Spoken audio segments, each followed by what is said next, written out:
দর্শক, দেয়ালের উপরে রঙের প্রলেপ দেয়ালকে সুরক্ষা দিলেও চোখের উপর পড়া ছানির প্রলেপ কিন্তু উল্টো কাজটি করে।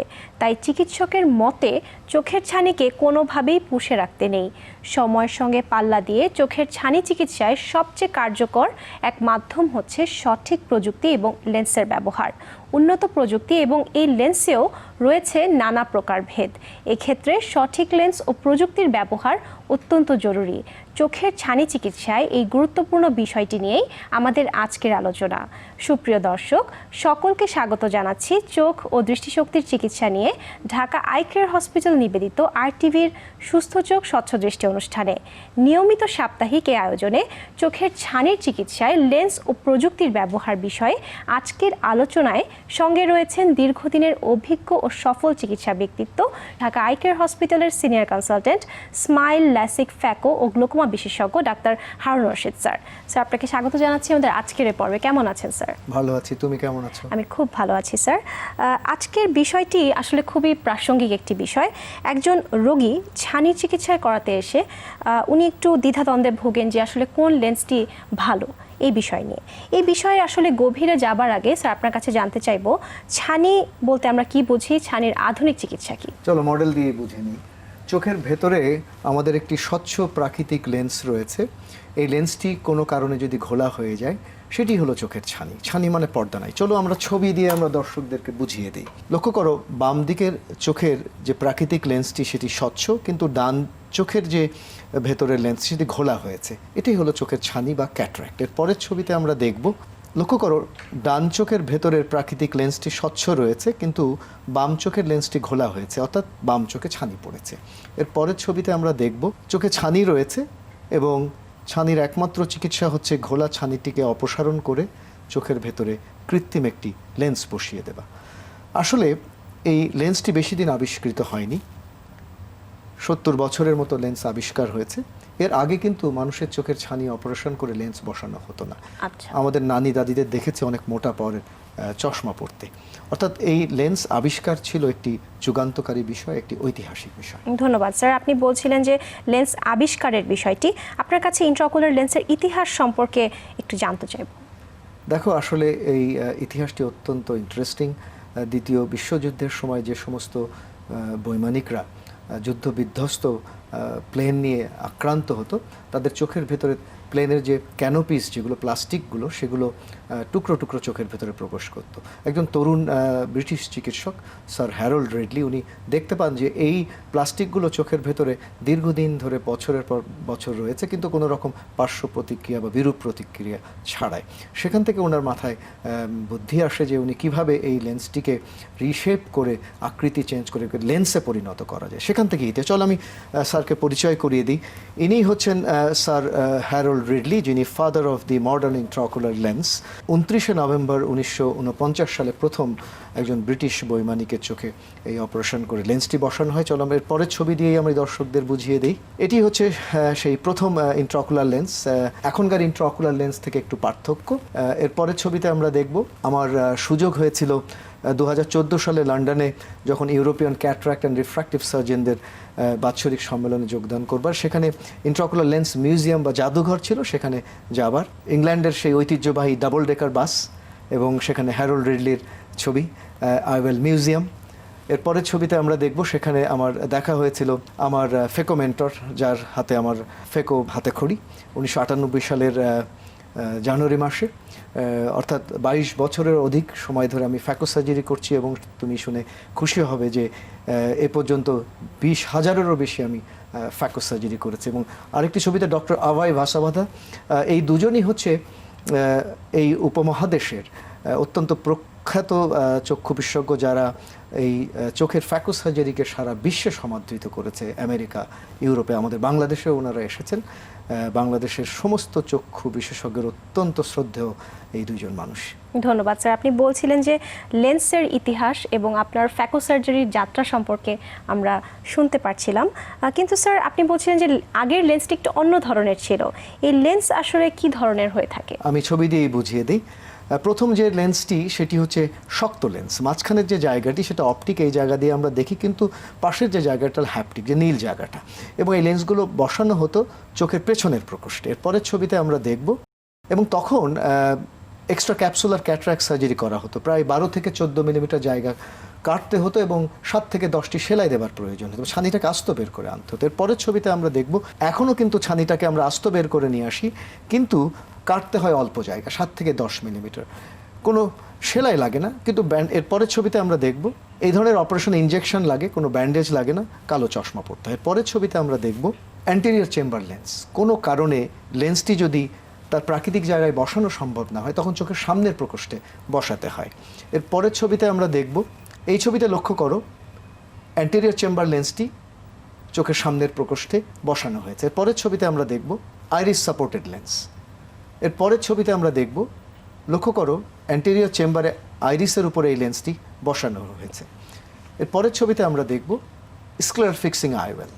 অ্যান্টেরিয়র চেম্বার লেন্সগুলোর একটা পার্শ্ব প্রতিক্রিয়া হচ্ছে কোনো কারণে চোখের চাপ বেড়ে যেতে পারে, যেটাকে আমরা সেকেন্ডারি গ্লকোমা বলি, সেক্ষেত্রে আমরা স্ক্লেরার ফিক্সিং আইওয়েল। দুটো খুব ইম্পর্ট্যান্ট টেকনিক যেটা জনপ্রিয়, একটি হচ্ছে গ্লুড আইওয়েল টেকনিক বাই ডক্টর আমার আগরওয়াল, মাই ফেকো মেন্টর, আরেকটি হচ্ছে শেন ইয়ামেনি টেকনিক। এর পরের ছবিতে আমরা দেখব ফোল্ডেবল আইওয়েল। এই লেন্সগুলোই কিন্তু আমরা বসাই, অর্থাৎ নরম লেন্স যেটা ভাঁজ করা যায়। এই দেখো আমার হাতে একটা কার্টিজ রয়েছে, এই কার্টিজের মধ্যে লেন্সটা প্রবেশ করানো হয়, আবার এখনকার কার্টিজগুলোর মধ্যে আগের থেকে লেন্সটা ভাঁজ করা থাকে, এটাকে বলে প্রিলোডেড লেন্স। আমি ছবি দিয়ে বুঝিয়ে দিই যে এই প্রিলোডেড লেন্সগুলো 2 মিলিমিটার ছিদ্র দিয়ে চোখের ভেতরে বসিয়ে দেওয়া হয়, ভেতরে যে ফুল ফোটার মতো করে ভাঁজটা খুলে যায়। এর পরের ছবিতে আমরা দেখব এই প্রযুক্তিগুলো ব্যবহারের জন্যে দরকার হলো ফ্যাকো মেশিন, উন্নত প্রযুক্তির, এবং এই অপারেশনগুলো শুধুমাত্র ড্রপের মাধ্যমে অবশ করে করা হয়, ইনজেকশনের মাধ্যমে না, ফলে অপারেশনের পর কোনো ব্যান্ডেজ লাগে না, কালো চশমা পড়তে হয় না। এর পরের ছবিতে আমরা দেখব সবচেয়ে লেটেস্ট প্রযুক্তির phaco machine, centurion vision system with an Ozil টর্শনাল technology from Alcon USA. এর পরের ছবিতে আমরা দেখব আরেকটি সবচেয়ে উন্নত প্রযুক্তির phaco machine, white star signature ellipse phaco machine from Johnson and Johnson USA. এর পরের ছবিতে আমরা দেখব কনস্টেলেশন ইনফিনিটি সিস্টেম, অর্থাৎ রেটিনার সমস্যা যদি থাকে, রেটিনার রক্তক্ষরণ, রেটিনা ছিঁড়ে গেছে এবং ছানি, এই দুটো অসুখ একসাথে যদি থাকে তখন আমরা এই মেশিনটা আমরা ব্যবহার করে থাকি। এর পরের ছবিতে আমরা দেখব যে উন্নত প্রযুক্তির ফ্যাকো সার্জারি করতে হলে উন্নত প্রযুক্তির একটি অপথ্যালমিক অপারেটিং মাইক্রোস্কোপ প্রয়োজন, যেমন অপমি লুমেরা 700 ফ্রম কার্ল জাইস, জার্মানি। অর্থাৎ এই সমস্ত উন্নত প্রযুক্তির ফ্যাকো সার্জারির জন্য উন্নত প্রযুক্তির ফ্যাকো মেশিন এবং উন্নত প্রযুক্তির অপথ্যালমিক অপারেটিং মাইক্রোস্কোপ খুবই জরুরি একটি বিষয়, এবং আমাদের হাসপাতালে এই সবগুলো মেশিন রয়েছে, যেটা ওয়ার্ল্ডের সবচেয়ে বেস্ট সেন্টারগুলোতে রয়েছে, এবং আমরা গর্বের সাথে বলতে পারি যে আমরা ওয়ার্ল্ড ক্লাস ফ্যাকো সার্জারি করি বাংলাদেশে। ধন্যবাদ স্যার। তার মানে আপনি বলছিলেন যে একজন দক্ষ সার্জনের পাশাপাশি একটা ভালো ফ্যাকো মেশিন এবং একটি ভালো মাইক্রোস্কোপও প্রয়োজন। আর আপনি বলছিলেন স্যার কিছু লেন্সের ভিন্নতার কথা, আর কোনো প্রকার ভেদ আছে কিনা লেন্সের? অবশ্যই রয়েছে, আমি ছবি দিয়ে দর্শকদেরকে বুঝিয়ে দিই। দেখো, কিছু লেন্স রয়েছে স্বচ্ছ, যেগুলো বলে ক্লিয়ার ইন্ট্রাকুলার লেন্স। এর পরের ছবিতে আমরা দেখব আর কিছু লেন্স রয়েছে সেগুলো হলুদ লেন্স, ইয়েলো লেন্স। এর পরের ছবিতে আমরা দেখব ডিজাইনের দিক থেকে কিছু লেন্স রয়েছে প্লেট হ্যাপটিক লেন্স, অর্থাৎ এদের যে হ্যাপটিকগুলো একটু ফ্ল্যাট, চ্যাপ্টা। এর পরের ছবিতে আমরা দেখব আর কিছু লেন্স রয়েছে যাদের হ্যাপটিকগুলো লুপের মতো, দেখো। এর পরের ছবিতে আমরা দেখব আরও কিছু লেন্স রয়েছে, পুরনো ধরনের লেন্সগুলো ছিল স্ফেরিক্যাল লেন্স, অর্থাৎ একটু গোলাকার। এই গোলাকার লেন্স হলে স্ফেরিক্যাল অ্যাবারেশন বা বিচ্যুতি বেড়ে গেলে রাতের বেলা দৃষ্টিগুলো ঝাপসা থাকে, লক্ষ্য করো বাম দিকের ছবিতে। কিন্তু যদি আমরা অ্যাসফেরিক বা ফ্ল্যাট লেন্স বসাই বা চ্যাপ্টা লেন্স বসাই তাহলে কিন্তু রাতের দৃষ্টিগুলো খুব চমৎকার হয়। ধন্যবাদ স্যার। আপনি বলছিলেন আসলে লেন্সের বিভিন্ন প্রকার ভেদের কথা, তো এই লেন্সগুলো ব্যবহার করলে কি একজন রোগী সব দূরত্বেই দেখতে পাবে? আমি ছবি দিয়েই বুঝিয়ে দিই। না, প্রচলিত যে লেন্সগুলো সেগুলো মোনোফোকাল লেন্স, একটি পাওয়ার রয়েছে। এই লেন্স বসালে শুধুমাত্র দূরে দেখা সম্ভব, কাছে নয়। এর পরের ছবিতে আমরা দেখব টরিক আইওয়েল, অর্থাৎ তুমি জানো যে আমরা অনেকেই চোখের চশমাতে সিলিন্ডার পাওয়ারের চশমা পরি, এখন এই সিলিন্ডার পাওয়ারটি এই টরিক লেন্সের ভেতরে সন্নিবেশন করা সম্ভব। এই ধরনের লেন্স বসালে একজন মানুষের অপারেশনের পরে চশমাতে সিলিন্ডার পাওয়ার লাগে না। এর পরের ছবিতে আমরা দেখব প্রেসবায়োপিক লেন্স। তুমি জানো 40-এর দিকে আমাদের প্রেস বায়োপিয়া হয়, কাছে পড়তে গেলে একটা পড়ার চশমা লাগে। এখন সেই কাছের পাওয়ারটিও এই ইন্ট্রাঅকুলার লেন্সের ভেতরে রিংয়ের আকারে সন্নিবেশন করা হয়, ফলে একজন মানুষ দূরে এবং কাছে সব দূরত্বই পরিষ্কার দেখতে পায়। এটাকে বলে প্রেস বায়োপিক ইন্ট্রাঅকুলার লেন্স। ধন্যবাদ স্যার, আপনার কাছ থেকে অনেকগুলো তথ্য উপাত্ত আমরা জানতে পারছিলাম, কিন্তু সময় হয়ে গেছে একটি ছোট্ট বিরতির। বিরতি শেষে সঙ্গে থাকবেন। দর্শক, চোখের ছানি চিকিৎসায় লেন্স ও প্রযুক্তির ব্যবহার নিয়ে কথা বলছি ঢাকা আই কেয়ার হসপিটাল সুস্থ চোখ স্বচ্ছ দৃষ্টি অনুষ্ঠানে। সঙ্গে আছেন স্বনামধন্য চক্ষু চিকিৎসক, ঢাকা আই কেয়ার হসপিটালের senior consultant, smile, LASIK, phaco ও গ্লোকোমা বিশেষজ্ঞ ডাক্তার হারুন রশিদ স্যার। পরবর্তী আলোচনায় ফেরার আগে নিচ্ছি সংক্ষিপ্ত সময়ের বিরতি, সঙ্গেই থাকবেন।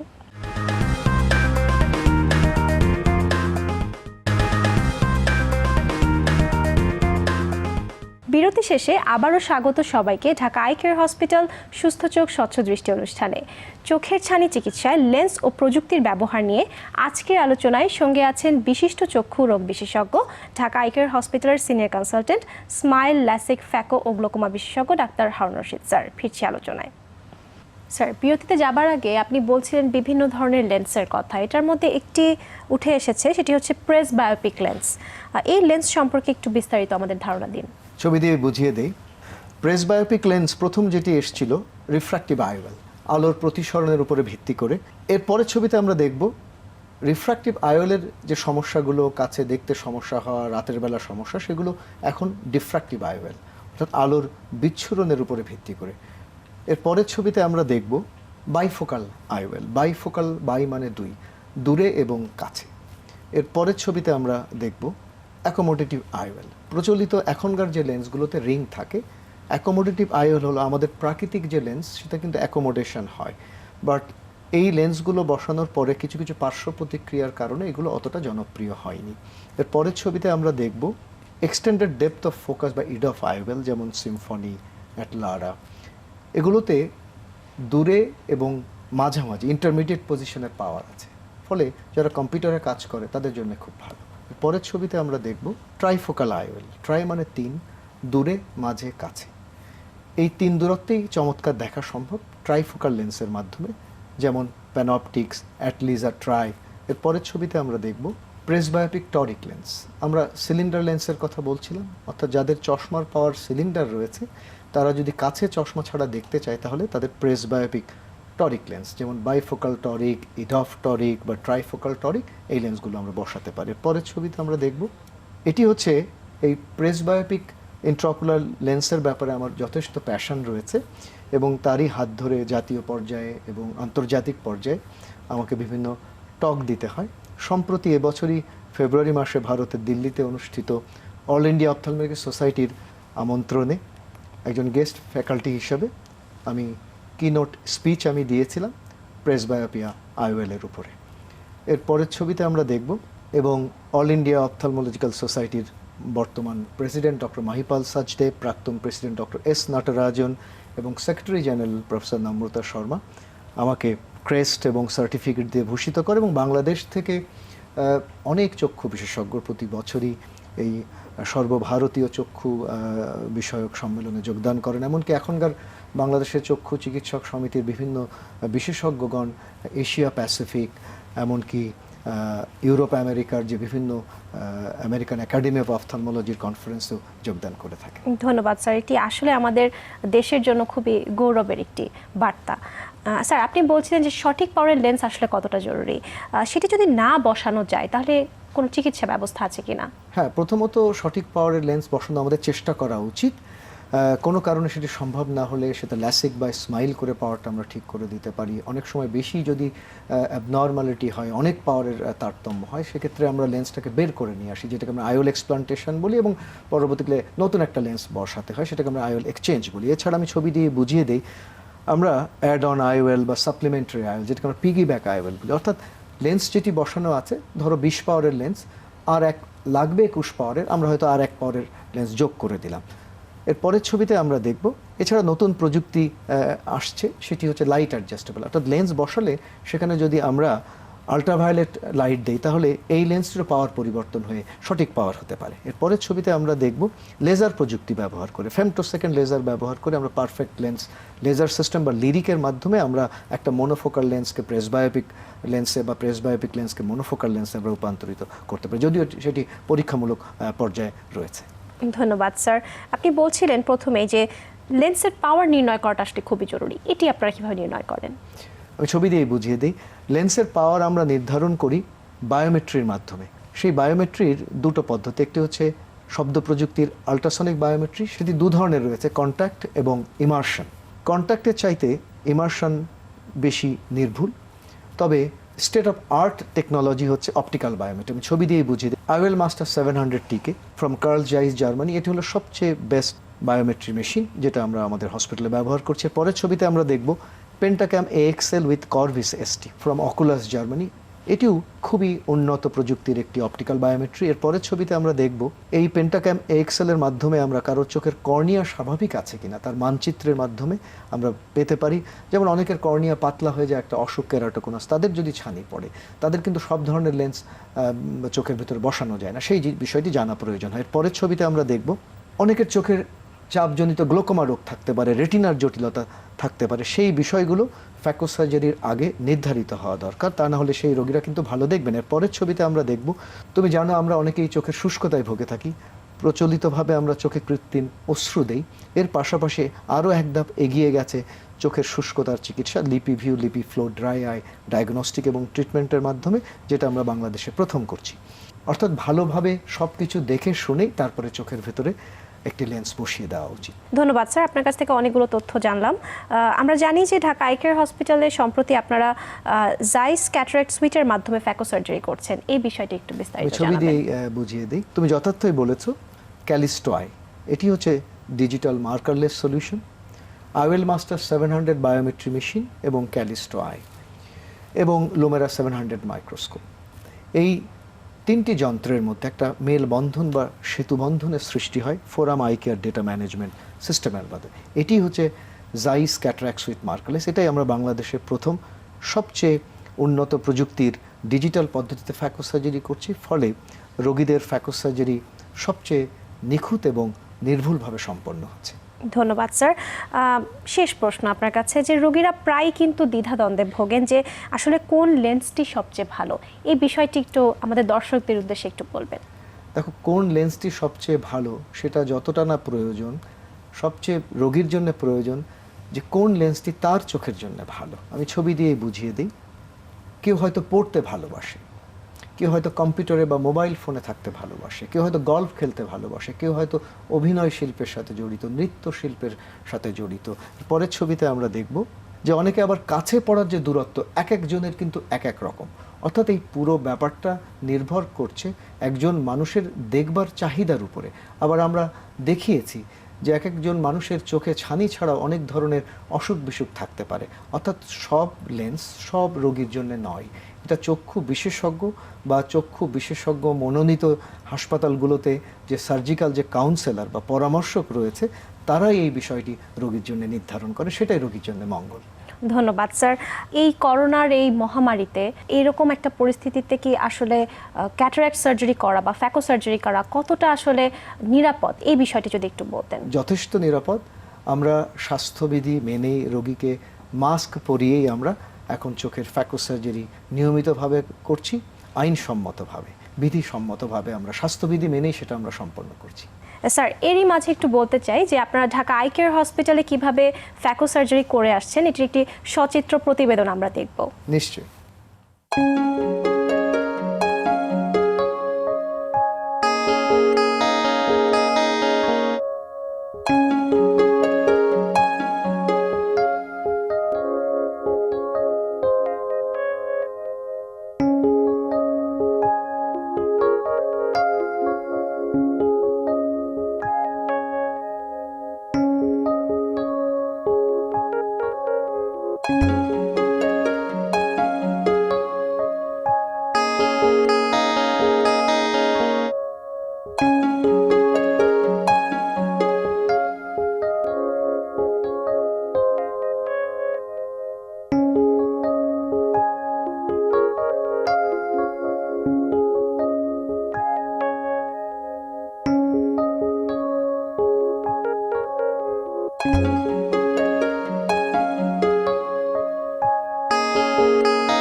চমৎকারভাবে দেখে নিলাম ঢাকা আই কেয়ার হসপিটালে আপনারা আসলে কিভাবে ফ্যাকো সার্জারি করে থাকেন।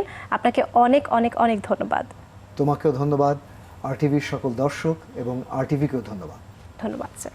দর্শক, চোখের ছানি চিকিৎসায় লেন্স ও প্রযুক্তির ব্যবহার নিয়ে এই ছিল আজকের আলোচনা।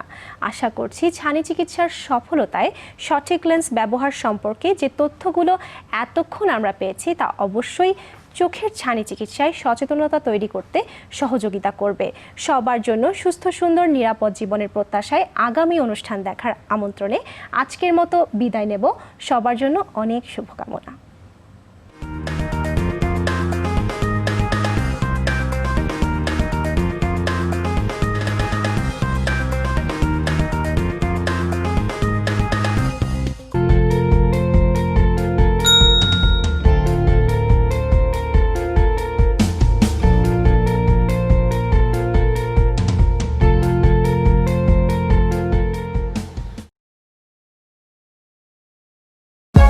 For more updates, subscribe and press the bell icon on YouTube app and never miss another update.